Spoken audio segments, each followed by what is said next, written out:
তারা বলেন জামাত ইসলামের জনপ্রিয়তা বেড়ে যাচ্ছে, আবার জনপ্রিয়তা নিভে যাচ্ছে।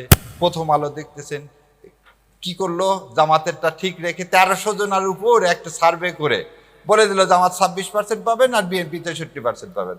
ওনারা 63 কেন, ওনারা 93 দেখ, কারণ ফয়সালা প্রথম আলোর হাতে না, ফয়সালা হচ্ছে মালিকুল মুলকের হাতে। সো মালিকুল মুলক যদি ভাবে যে জামাতে ইসলাম আজকে উপযুক্ত এবং জামাত ইসলাম ইনশাল্লাহ এ দেশ চালাতে সক্ষম, তাহলে অবশ্যই নিয়ে যাবেন। এবং পৃথিবী কেন, আসমান জমিনে কারো শক্তি নেই আমাদেরকে এই মিজানকে কি করা, আটকায় রাখা। কারণ হাসরের মধ্যে একমাত্র মিজানই থাকবে, ওখানে ধানের শীষও থাকবে না, নৌকাও থাকবে না, লাঙ্গলও থাকবে না। সো আমরা এমন একটা প্রতীক নিয়ে কাজ করি যেটা দুনিয়া এবং আখিরাত দুই জায়গাতেই উপকারী।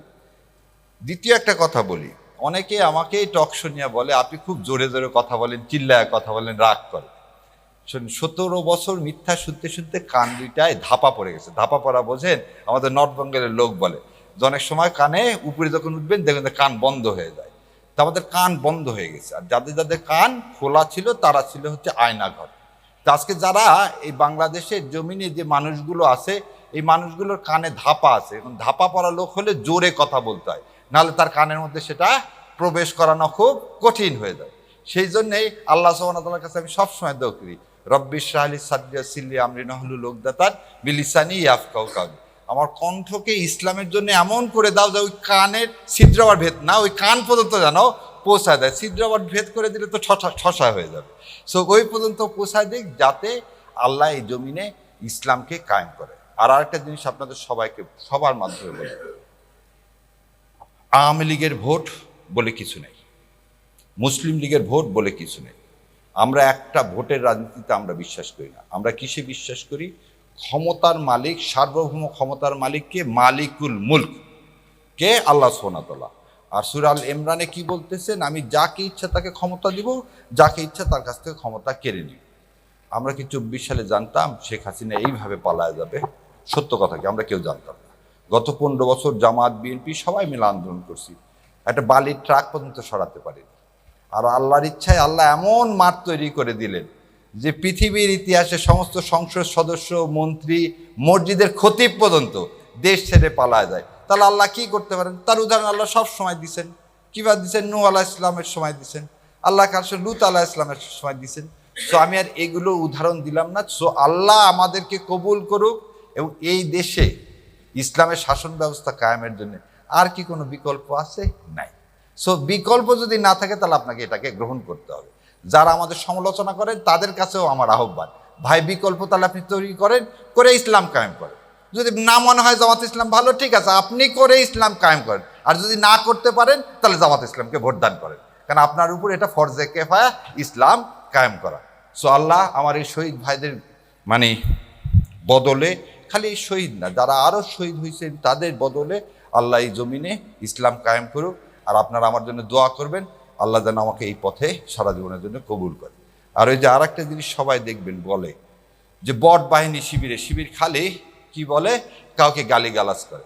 এটা একদম খুব পরিষ্কার করে খালেদ মহিউদ্দিনকে বলে দিচ্ছি। দেখেন, আমাকে পুরস্কার ঘোষণা করছে, আমাকে মেরে ফেলে দেওয়া হলে 30 লাখ টাকা দেওয়া হবে।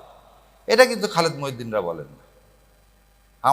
আমার কিসের জন্য? আমার জীবনের জন্য মূল্য ঘোষণা করা হয়েছে।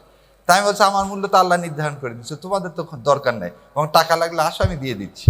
সো এই জিনিসটা, এই যে বট বাহিনী, এগুলো আমাদের জন্য এটা থাকবে। যারা ইসলামকে এখন সবসময় মনে রাখতে হবে, যে অ্যাঙ্গেলেই কথা বলুক, সবার একটা সমস্যা আছে। আমি এক টক শোতে বলছিলাম, ইসলাম নাম শুনলে আপনাদের মধ্যে চুলকায়, আর উনি খুব ক্ষেপে গিয়েছিলেন যে চুলকায় শব্দটা ওইভাবে বলা উচিত হয়নি। ইসলাম সম্পর্কে একটা অ্যালার্জি আছে। কেন অ্যালার্জি আছে? ইসলাম হলে তো দুর্নীতি করতে পারবেন না। প্রথম জিনিসটা কি, ইসলাম হলে আপনি তো দুর্নীতি করতে পারবেন না। ইসলাম হলে অন্যের হক নষ্ট করতে পারবেন না। ইসলাম হলে 72 থেকে 75 সালে বাংলাদেশের কোনো সম্ভ্রান্ত পরিবারের মেয়েরা স্কুল কলেজে যেতে পারেনি। আর ইসলাম প্রতিষ্ঠা হলে একটা মেয়ে রাত 12টা হোক, 1টা হোক, যখন যাবে, আমাদের কোনো বোনের দিকে কেউ ফিরেও তাকাবে না। তো এই সমাজ কি ইন্ডিয়া প্রতিষ্ঠিত করতে দিতে চায়? না। আমরা কি হক চাই? আমরা জাকাত ভিত্তিক হক চাই। আজকে বলেন তো, যার জমি জমা নাই তাকে ব্যাংক টাকা দিবে? কর্জে হাসানা বলে কিছু আছে কোনো ব্যাংকে? নাই। আর জাকাত ভিত্তিক সমাজ হলে যার নাই তাকে টাকা দেওয়া হবে, যার টাকা আছে তারপর ডবল টাকা নেওয়া হবে। এই তো ইসলাম। তো যার টাকা আলারা কি করবেন, ওই প্রথম আলোকে ইউজ করবেন যাতে ইসলাম কায়েম না হয়। সো আল্লাহ এটা আমাদেরকে বোঝার তৌফিক দেখ, আমাদেরকে কবুল করুক, বাংলার জমিনে ইসলাম কায়েম হোক। এই ছবিটার নাম সেটা ধরন যে রকমই হোক, সেটা বলার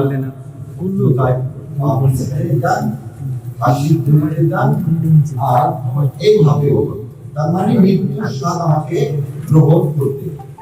এখন সব মৃত্যুকে এক সমান যারা জিহাদ করলেন আর যারা ঘরে বসে থাকবে তাদেরকে একই রকম সমান মর্যাদা দেওয়া হবে। আল্লাহ বলেন সো এই ছবির ভাইরা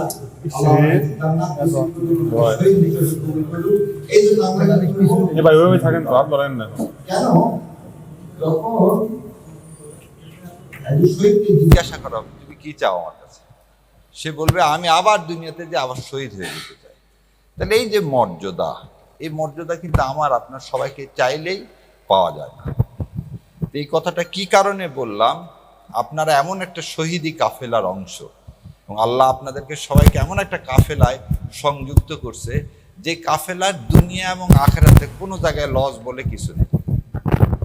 দুনিয়া এবং আখেরাতে লস বলে কিছু নেই। আমরা এমন যদি ব্যবসার চিন্তা করি তাহলে এমন একটা ব্যবসা করি দুনিয়াতেও আমরা কি হচ্ছি আল্লাহ সম্মানিত করবেন। আল্লাহ যদি ভাবেন আমাদেরকে ক্ষমতায় পাঠানো উচিত, সূরা বাকারার লাস্টের আয়াতে বলছে আল্লাহ এমন কোনো ভার আমার উপর দিবেন না যে ভার আমি বহন করতে পারবো না। আর কি শনকে ধরে নিয়ে যায়, ধরে নিয়ে যাওয়ার পরেও তারপরে আমি অনেক সন্ধান পাই, সন্ধানের পরেও আমি তাকে সেই সময় তো আর সহযোগিতা করার মতন হয়তো ছিল, কিন্তু তারপরেও কেউ আগে আসতে পারে নাই। আসার জন্য আমি তাকে হয়তো আল্লাহর হুকুম হচ্ছে সেভাবে সে চলে গেছে। তারপরেও আমি এমপি সাহেবের কাছে গেছিলাম। এমপি সাহেব আমাকে বলছিল যে কি তোমার ছেলে কি করে তুমি জানো না? আমি আমার ছেলে যাই করুক না কেন আমার ছেলেকে ছেড়ে দিতে হবে।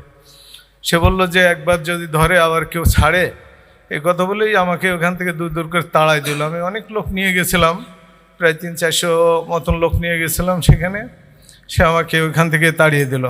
দেওয়ার পরে 11 দিন পরে আমার ছেলেকে তারা ক্রস ফায়ারে দিয়ে গুলি করে হত্যা করলো।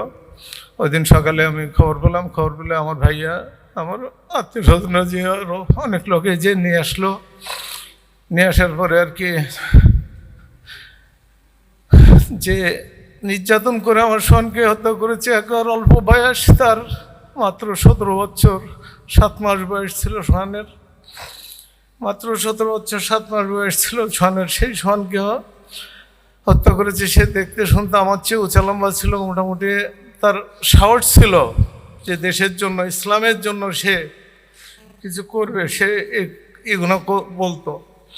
সেই জন্য তার উপরে অনেক টার্গেট যে সে যদি আমাদের এখানে থাকে, কালীগঞ্জ যদি থাকে, আমাদের আমলিগের শিকড় উপড়াই ফেলাবে, এই অবস্থায় সে বলতো। আমলিগের এমপি বলতো যে আমাদের শিকড় উপড়াই ফেলাবে, তাকে এখান থেকে সরাই দাও। যাক, আল্লাহ নির্যাতনের এই কোনোদিনও সহ্য করে না। সেই আনার এমপি কোথায় ইন্ডিয়া নিয়ে গেল, তাকে কত টুকরা করলো, কি কি না করলো, তার সন্ধান আজ পর্যন্ত আল্লাহ কাউকে জানতে দেয় নাই, কেউ জানেও না। তাকে একটা নিরুদ্দেশ করে ফেলালো। তারপরে যে তার সহযোগী করছে তাকেও তার আপন কুটুম, আপন শ্বশুরে মিলে কুপায়ে তাকেও কুকুরের মতন মেরে ফেলা হয়েছে। নির্যাতন আল্লাহ কখনো সহ্য করে না। আমরা তো নিষ্পাপ শিশু, তাদেরকে মানুষ করেছিলাম একরকম, তাদের উপরে এখন আমাদের ভর ছিল, কিন্তু সেই তারা হতে দেয় নাই। আল্লাহর কাছে এটাই করে যে আল্লাহ দুনিয়ার উপরে যে কিছুটা বিচার আমি দেখেছি আল্লাহর কাছ থেকে, যে আল্লাহ সেই বিচারের কিছুটা করেছে। সে আমি অনেক শুকরিয়া করি আল্লাহর কাছে। আল্লাহ যে সোহান তো নির্দোষ ছিল, একেবারে নিষ্পাপ, মাত্র 17 বছর 6 মাস 7 মাস বয়স ছিল তার। সেই সময় তাকে তুলে নিয়ে হত্যা করা হলো। অনেকের কাছে গেছিলাম ওই সময় সেজন্য যে আমার ছেলেটার একটু আপনি সুপারিশ করে ছেড়ে দেন। আমাকে অনেকেই করছিল, যে তিরস্কার করছিল যে না এখান থেকে আপনি চলে যান, আমাকে খেদাই করে দিছিল। তা আমি সেখান থেকে চলে এসে আল্লাহর কাছে করছিলাম, আল্লাহ তুমি ছাড়া তো আর কেউ নাই, তোমার উপরেই সব কিছু। 11 দিন পরে 10 দিন না 11 দিন পরে আমার সনকে আমি ক্রসের সেই পালাম আর কি, অনেক দূর এক মাঠে, প্রায় আমার বাড়ি থেকে 20-25 কিলোমিটার দূর, সেখান থেকে নিয়ে আসলাম। তারপরে যে আর কি আল্লাহ আমাকে সেই ধৈর্য ধরনের দিছে, তৌফিক দিয়েছে। কিন্তু সোহানের আম্মুর জন্য আপনারা দোয়া করবেন, সে অনেক অসুস্থ এবং আল্লাহ যেন তাকে বাঁচায় রাখে, সুস্থ করে, এটাই আপনারা দোয়া করবেন। আসসালামু আলাইকুম ওয়া রাহমাতুল্লাহ।